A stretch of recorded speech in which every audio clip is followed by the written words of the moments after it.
Yes, good morning mga kapagsew. Ito ang tatay namin. Kahapon di talaga siya kumain talaga kahit gatas.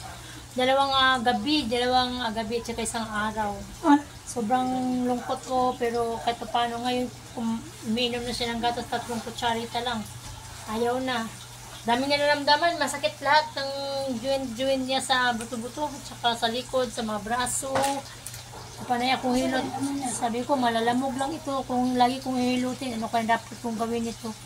Kung bibigyan ko na sa pain reliever, baka naman masira ang kidney niya. Kaya hindi ko naman siya binibigyan ng pain reliever. Tis-tis lang, himas-himas lang mga kapagsiw. Diyos ko mga kapagsawayan ng tatay ko. Sobrang payat talaga.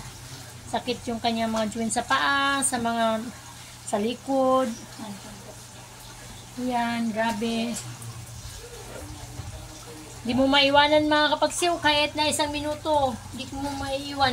Tawag agad siya sa'yo. Akala mo batang maliit na naghahanap ng nanay, ng magulang.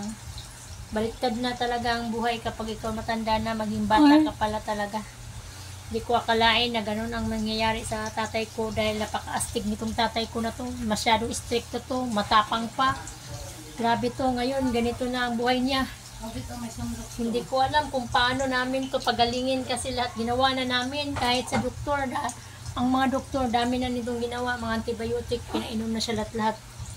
Naniwala talaga ako kapag palang synthetic drugs ay mapasok sa loob ng katawan ng tao ay nanghihina at saka nagkakaroon ng ibang sakit, komplikasyon.